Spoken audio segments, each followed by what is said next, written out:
ఇలా పల్లెల్లో జరుగుతున్నటువంటి పల్లెల్లో నిలిచిపోయినటువంటి అభివృద్ధి గురించి మాట్లాడుకుంటున్నాం. పల్లెల్లో అభివృద్ధి మొత్తం పడకేసింది. పల్లె సేవకుడైనటువంటి పంచాయతీ కార్యదర్శిపై పనిభారం ఒత్తిడి ఎక్కువ పడుతుంది.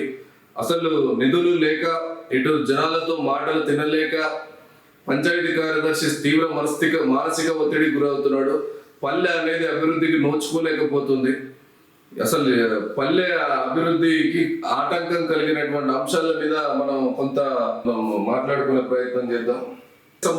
అంటే గ్రామాలకు సంబంధించి ఒక 3 రకాల నిధులు ఉంటాయి. ఒకటి సెంట్రల్ నుంచి వచ్చే ఫండ్, ఒకటి స్టేట్ నుంచి వచ్చే ఫండ్, ఒకటి లోకల్ గా పన్నుల ద్వారా వచ్చేటువంటి మిగతా ఇతరత్ర ద్వారా వచ్చేటువంటి పన్ను. ఒకటి వచ్చేసి సిఎఫ్సి, సెంట్రల్ ఫైనాన్స్ కమిషన్ నుంచి వచ్చే నిధులు. ఇది ఈసారి 15th ఫైనాన్స్ నిధులు. దాదాపు గత 7 నెలలుగా ఇంతవరకు ఆ ఫండ్స్ అనేది రిలీజ్ కాలేదు. ఇప్పుడు వచ్చేసి రెండోది వచ్చేసి స్టేట్ ఫైనాన్స్. అసలు ఆ ఫండ్ కూడా గత 17 నెలలుగా విడుదల కాలేదు. ఈ జనరల్ ఫండ్స్ కి వచ్చేసినట్టయితే పన్నులు ఆ ప్రజలు పనులే జరగట్లేవు. అసలు పల్లెల్లో పనులు జరిగినప్పుడు ఫండ్స్ ఎట్లా రిలీజ్ చేస్తారు? అసలు ఒకటి CFC, SFC, GF, general fund, ఈ 3 ఫండ్స్ ఉంటాయి.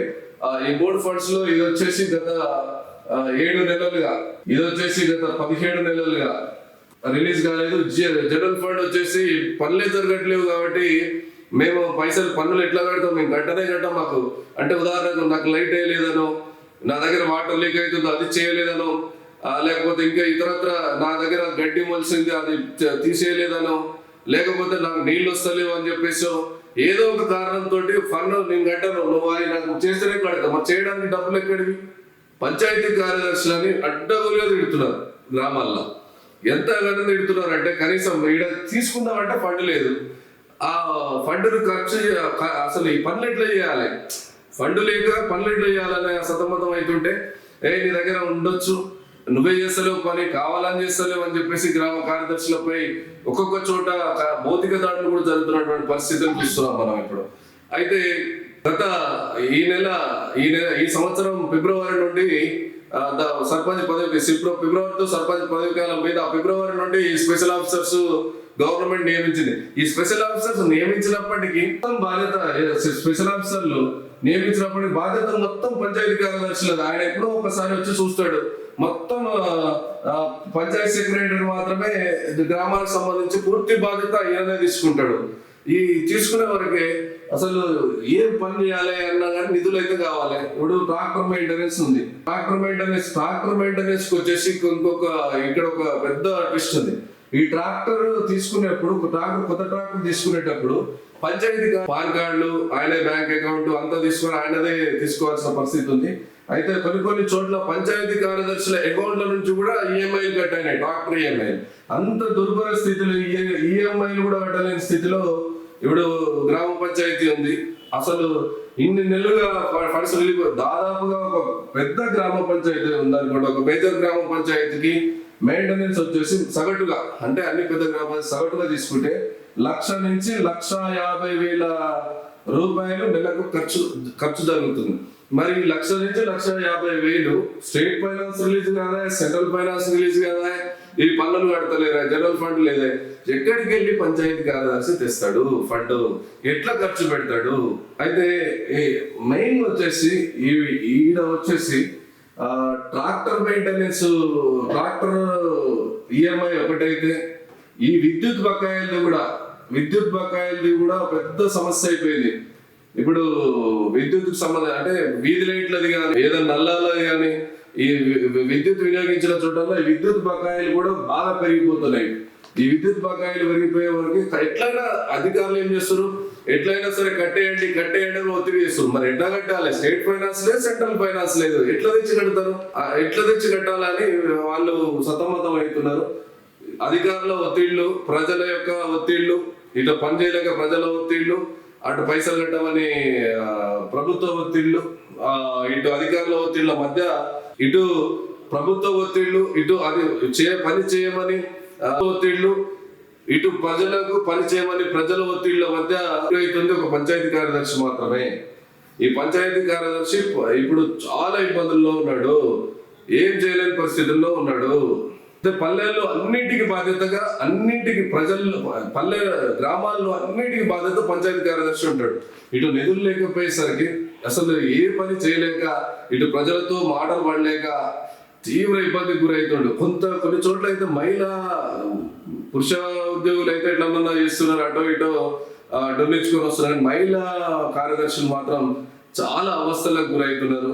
ఏం చేయాలో తెలియని పరిస్థితుల్లో తీవ్ర మానసిక ఒత్తిడికి గురవుతున్నారు. పాపం వాళ్ళ పరిస్థితి అధ్వానంగా ఉంది. అటు కొన్ని చోట్ల దాదాపు ఈ మధ్య నాకు తెలిసిన కాడకు 3 పంచాయతీ కార్యదర్శులు రిజైన్ చేసినటువంటి సందర్భాలు, 1-2 పంచాయతీ కార్యదర్శులు ఏమో మానసిక ఒత్తిడి గురై బ్రెయిన్ స్ట్రోక్ తో చనిపోయినటువంటి పరిస్థితి చూస్తున్నాం 2 పంచాయతీ కార్యదర్శులు. అసలు ఇట్టనే కొనసాగితే కార్యదర్శుల పరిస్థితి చాలా ఘోరంగా ఉంటది అన్నాడు. అయితే ఈ సమ్మర్ లో వచ్చేసి కరెక్ట్ గా సమ్మర్ వచ్చే వరకు సర్పంచ్ రిటైర్ అయ్యాడు. సర్పంచ్ అయ్యాడు, కరెక్ట్ సర్పంచ్ కాగానే సమ్మర్ వచ్చింది. ఈ సమ్మర్ నీళ్లు లేక మోటార్లు 24 గంటలు వచ్చే వరకు మోటార్లు కాలిపోయినాయి. ప్రతి గ్రామ పంచాయతీలో మేజర్ ఇష్యూ వచ్చేసి మోటార్లు ప్రతి చోట మోటార్లు కాలిపోయినాయి. ఈ మోటార్లు కాలిపోయే వరకే కాలిపోతే నీళ్లు రావట్లేదని ప్రజలు తిడతారు. ఈ మోటార్లు బాగా చేద్దామంటే నిధులు లేక తీవ్ర అవస్థలు. ఇటువంటి పరిస్థితులల్లా తన పంచాయతీ కార్యదర్శి తన సొంత జీతం నుండి మోటార్లు బాగా చేసినటువంటి పరిస్థితిని కూడా చూస్తున్నాం మనం. తన సొంత నిధుల్లోకి వెళ్ళి, అంటే సొంత జీతంలోకి వెళ్ళి నిధులు తీసి మోటార్లు బాగా చేయించి నడిపించిన పరిస్థితిని చూస్తున్నాం మనం. మరి ఎక్కడి నుంచి తెచ్చుకోవాలి? ఇంతవరకు మరి ఇంతవరకు ఎస్ఎఫ్సీల వల్లే, సిఎఫ్సీల వల్లే జిఎఫ్ లో పైసలు జనరల్ ఫండ్ లో ఎక్కడికి వెళ్ళి వస్తాయి? మెయిన్ వచ్చేసి ఈ గ్రామ పంచాయతీ కార్మికులు ఏదైతే పారిశుద్ధ్య కార్మికులు ఉన్నారో, ఆ గ్రామ పంచాయతీ పారిశుద్ధ్య కార్మికులకు గత కొన్ని నెలలుగా అసలు జీతాలు ఇవ్వట్లేరు అంటే ఫైనాన్స్ లో ఎక్కడ ఇప్పుడు మీకు చూపించినటువంటి 3 సోర్సుల ద్వారానే గ్రామ పంచాయతీకి ఉంటది ఆదాయ మార్గం. మరి ఇంట్లో ఎందులోకి నిధులు లేకపోయేసరికి గ్రామ పంచాయతీ కార్మికులకి ఎక్కడికి వెళ్ళి కార్యదర్శి వచ్చి పైసలు ఇస్తాడు.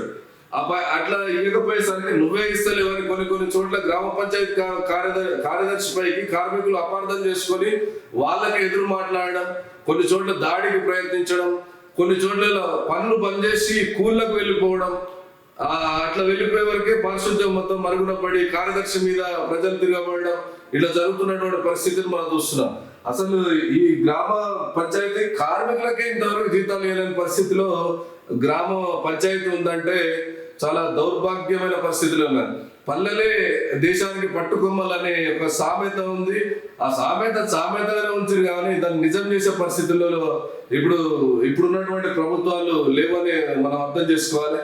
అసలు టోటల్ గా పంచాయతీ అనేది, గ్రామ పంచాయతీ అనేది పారిశుద్ధ్యం గాని అభివృద్ధి గాని ఎటువంటి పనులు జరగకుండా పడకేసింది.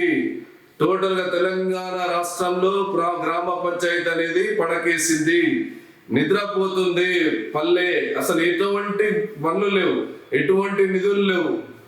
కొంచెం అర్థం చేసుకొని ఖచ్చితంగా తెలంగాణ గవర్నమెంట్ ఏదైతే ఉందో ఈ స్టేట్ ఫైనాన్స్ ద్వారా నిధులు గ్రామ పంచాయతీలకు ఇచ్చేయాలని చెప్పేసి వాళ్ళు కోరుతున్నారు. గ్రామ కార్యదర్శులు కానీ గ్రామ ప్రజలు కానీ కోరుతున్న సందర్భాన్ని చూస్తున్నాం మనం.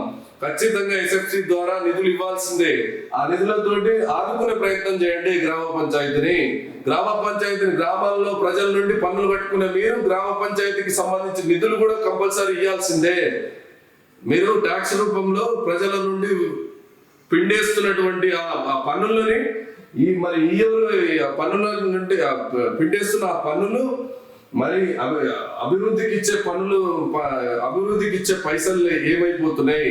పన్నుల రూపంలో గుంజుకుంటున్నారు. మరి పన్నుల రూపంలో చేయాలంటే మరి ఫండ్ ఇవ్వాలి కదా గ్రామ పంచాయతీ ఖచ్చితంగా.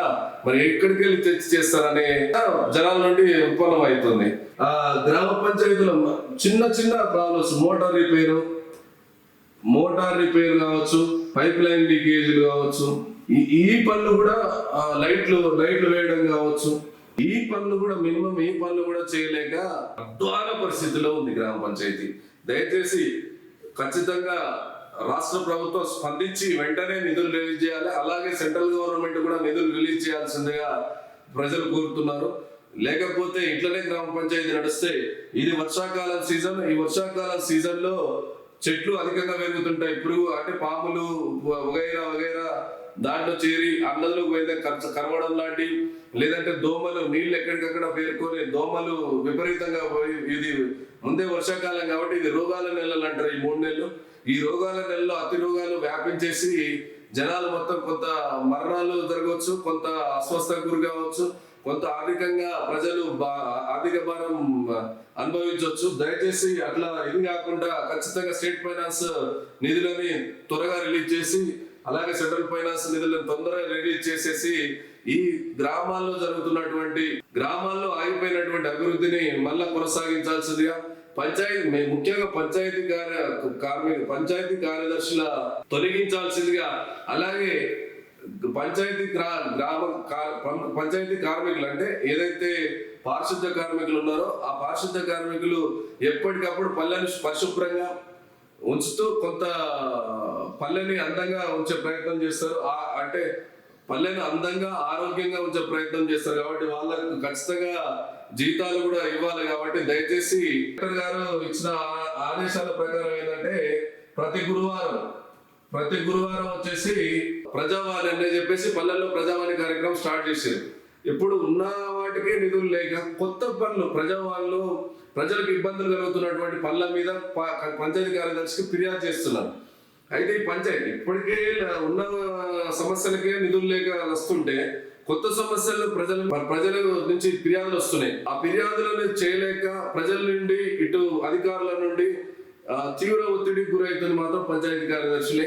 గౌరవ కలెక్టర్లు కానీ అధికారులు కానీ ఈ సమస్యని ఖచ్చితంగా ప్రభుత్వం దృష్టికి తీసుకుపోయి నిధులు మంజూరు చేసే విధంగా చేయాలని కోరుకుంటూ ప్రజలు ఇదే కోరుకుంటున్నారని తెలియజేస్తూ నమస్తే.